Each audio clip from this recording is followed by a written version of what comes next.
Hi LEGO fans! Continuing the series which promises the most detailed Hogwarts Castle ever, this video is going to be a hoot. Today I'm going to be unboxing, speed building and reviewing set number 76430 Hogwarts Castle Owlery from LEGO Harry Potter.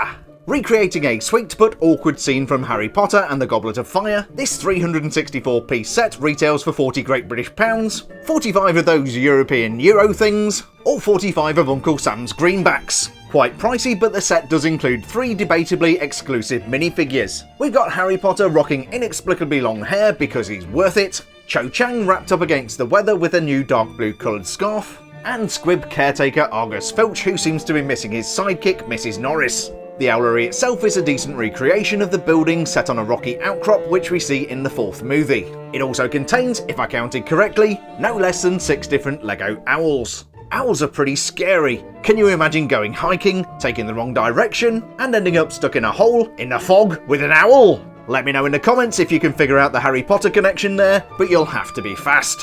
Although LEGO claims this to be part of the most detailed Hogwarts castle ever, it doesn't connect to the Great Hall set like the boathouse, and as the Owlery stands apart from the castle, it may not connect to the rest of the sets at all. Over on the back of the box we get a sneak peek at the Owlery's interior. Harry, I'm not sure cookies are good for owls. We can of course recreate the awkward encounter between Harry and Cho Chang, and there's a plentiful supply of owl-related nutritional items at ground level. Following a recurring theme with these Hogwarts Castle sets, we're going to be getting another collectible portrait. There are 13 of these printed tiles to collect. Looks like this one is displayed high up in the Owlery Tower. The Owlery is set on several levels, giving the Strigiforms a safe place to rest when not delivering Howlers and Nimbus 2000s. Of course, when owls travel long distance, they stay overnight in hotels. Okay, before we get too bogged down in bad jokes, let's see what's inside this box.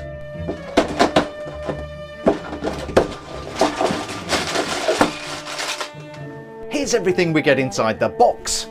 We've got 4 numbered bags of LEGO and a 106-page instruction booklet. I'm going to put this baby together, so sit back and enjoy a 90-second speed build.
And here is the completed 76426 Hogwarts Castle Owlery from LEGO Harry Potter. If I calculated correctly, I never was very good at algebra. Today's build time was exactly 48 minutes. The Owlery, as we see it here, was created for the film adaptation of Harry Potter and the Goblet of Fire. You know, the one that dads and possibly some mums like for some reason. Of course I'm referring to Victor Crumb and not Fleur Delacour's swimsuit. We'll come back to the minifigures later in the video and compare them to their on-screen counterparts. For now, let's focus on the Owlery. It's an impressive looking build and has good stature, standing 14.5 inches tall. There's also a good amount of interior detail which we'll get to momentarily. The books describe the Owlery as a room on top of Hogwarts Castle's West Tower. The movie version, however, is far more interesting and looks like it might be home to Rapunzel. It's a remote tower from the castle perched on rocks and used solely for housing several hundred mail-delivering avians. Like the movie version, this is also built on rocky foundations. The scene that was the inspiration for this set was set in the bleak midwinter. As such, we find some wintry touches like the snow at the base, or is that owl poop? Although these modified 1x1s do look like snow, they could be something far less pleasant. The tree, which uses upside down leaf elements, most definitely is covered in snow. Leading up to the owlery, we have a set of stairs which will become important later. Here we also see more plant life covered in snow. The double stacked elements really are effective. Perhaps inadvisably given the tower's other occupants. Underneath the stairs we find a common garden rat. Scabbers? Is that you? The next level up incorporates a balcony and a well-hidden Easter egg. Looking down from the top of the tower, I get a sense that something's looking back at me. This is probably one of the coolest building tricks I've ever seen. As you build this part of the tower, you literally construct the face of an owl, and then mostly cover it up again. At the top of the stairs we find a window or door which is completely open to the elements. Probably best with all those smelly owls living inside. Speaking of owls, this set does come with a few of those and plenty of places for them to perch. These double jumper plates are a great place for an owl to sit and watch the world go by. I love the use of snot bricks and medium nougat tiles to give the masonry some character. Up on the next floor, it's more of the same, but we do have some nice decorative arches above the windows. What appears to be a balcony at the top is a nice decorative addition, but I'm not seeing anywhere for minifigures to stand up here. By far my favourite detail has to be this unusual arrangement of clip handle elements. These are all set into reverse mounted snot bricks, and I think this is the first time we've seen them in that colour. Finally we reach the tippy top, which is made of almost impossibly shiny cone elements. I'm a big fan of the textured element and the fact the roof is covered in snow, just like the movie. Before we step inside, it looks like somebody's got some important business to attend to in the Owlery. This scene takes place about 69 minutes into the movie when Harry almost literally bumps into Cho. Cho! Harry! Watch yourself on the stairs. It's a bit icy on the top. Okay, thanks. Cho! Yes? I just wondered if you, maybe you want to go to the ball with me. I'm sorry, I didn't catch that. I just wondered if maybe you want to go to the ball with me. Oh, Harry, I'm sorry, but someone's already asked me. I said I'd go, but, okay, yeah, great, fine, no problem, okay, good. Harry, I really am sorry.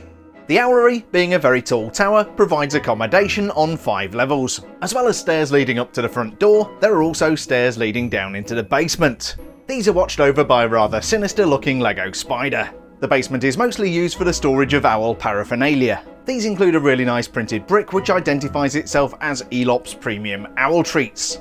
Elop's Owl Emporium is a chain of shops with locations in Glasgow, Leeds and London. You'll find the London branch at 521 Diagon Alley. The owl treats and other interesting items sit on a rotating turntable. There's also a printed cookie element which is more likely to be an owl treat, a small owl which looks like pigwidgeon which we'll come back to later, presumably fresh drinking water made out of trans-blue elements, and some kind of box, maybe for carrying an owl. Down here we also find more decorative leaves, and an overhang of either snow and ice or bird poop.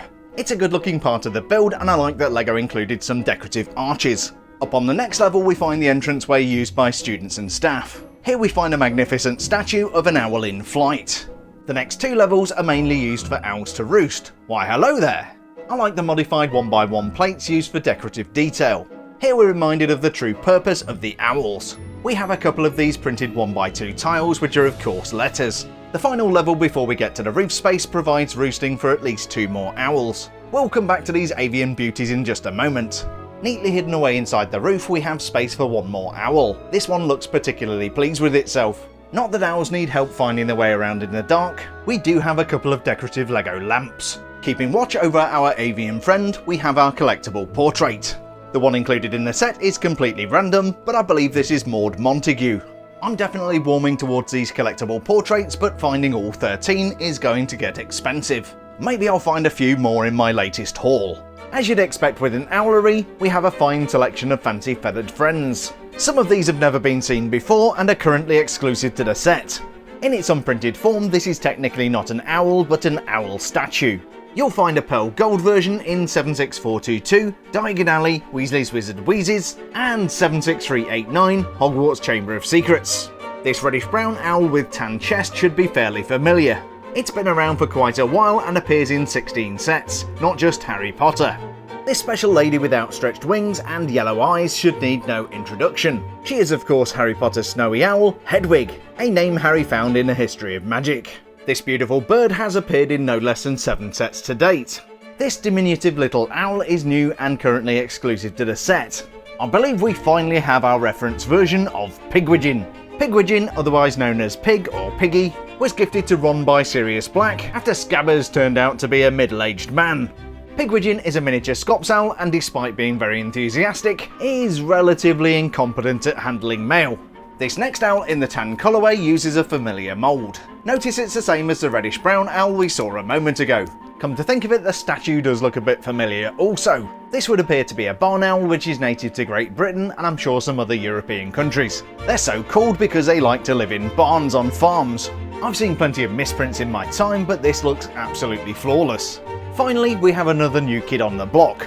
Although this uses a common mould, this is the first time we've seen an owl in dark red. Does nature even make one in that colour? So we've got a fine selection of owls and somewhere for the owls to live. But that is not all. Oh no, that is not all. We also have 3 magically magnificent minifigures to take a look at. Harry Potter, Cho Chang, and Argus Filch the caretaker. First up we have Ravenclaw Cho Chang in her pre-crying days. Let's just say her date to the Yule Ball will not be asking her to senior prom. Sorry, too soon? Like any self-respecting student, she comes with a wand, although the exact length and construction of Cho Chang's wand are unknown. Harry and Cho both stand on medium-sized posable legs. This makes them ever so slightly shorter than Argus Filch. Cho's costume includes a new sand blue version of the plastic skirt element. The dark blue scarf is also a new colourway, but it's very much not movie accurate. This is of course a Ravenclaw scarf and should look something like this. Personally, I think Cho wore it a lot better. Removing the scarf, aside from making Cho chilly, gives us a closer look at this brand new torso print. Printing includes some really nice metallic accents for the zipper and buttons, but I'm really impressed with how accurately LEGO recreated the stripy top. Around the back we have some more printing which includes a couple of creases and the hood, but I've got to confess I do find the colour choice of the jacket a little jarring. It's just way too green compared to what we saw in the movie. The hair is a really well thought out choice and matches the movie character perfectly. Similarly, the face looks very similar to Cho Chang. There is an alternate expression showing a slightly disappointed Cho when she realises she can't go to the ball with Harry. You had your chance and blew it! Although they would have made a very cute couple, it was just never meant to be. All things considered, apart from the lack of the Ravenclaw scarf, this is a cracking little minifigure. The boy wizard, who seems to have taken one of Zonko's hair growth products during the summer break, is also an exclusive minifigure to this set. Harry stands on the same medium-sized posable legs as Cho Chang, but this time in the tan colour. That relatively similar height is going to work out nicely in the next movie. The torso print is also brand new for this set, and matches what Harry was wearing when he bumped into Cho in the Owlery. Overall, the resemblance to the character and their costume in the movie is very good. The only thing LEGO messed up is the colour of the legs. He's got the wrong trousers, Gromit! Printed detail on the back of the torso is pretty simple and picks out the hood on Harry's jacket.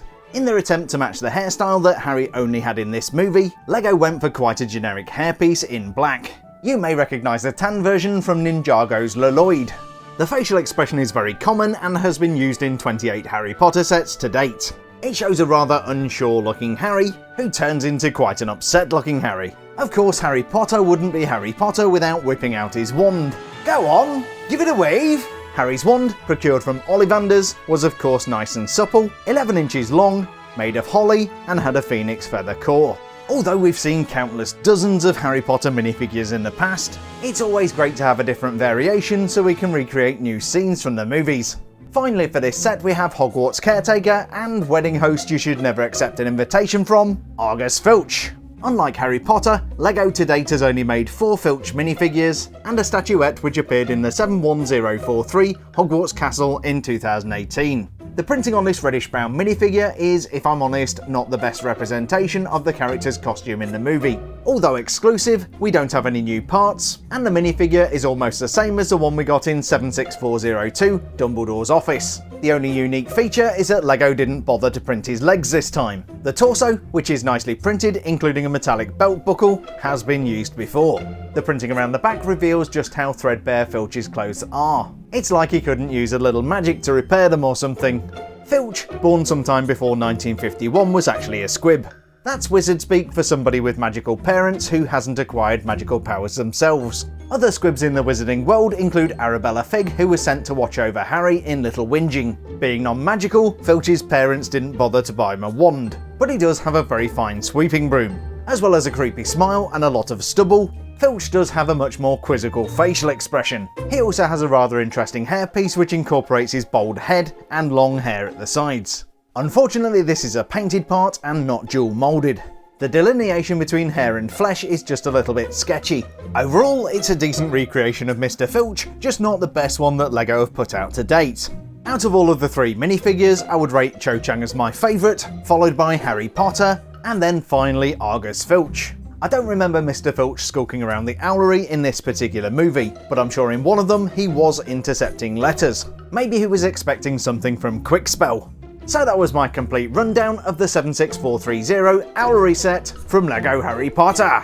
As a new and unique addition to the LEGO Harry Potter collection, it bears a very good likeness to the one we saw in the movie, the lineup of avian Strigiforms was very good, and I'm a big fan of the collection of minifigures, especially because they allow us to act out a unique scene. I'm a little skeptious about how this will join up to the Great Hall, but that's a video for next time. For now, thank you so much for watching, stay safe, and I'll see you on the next video.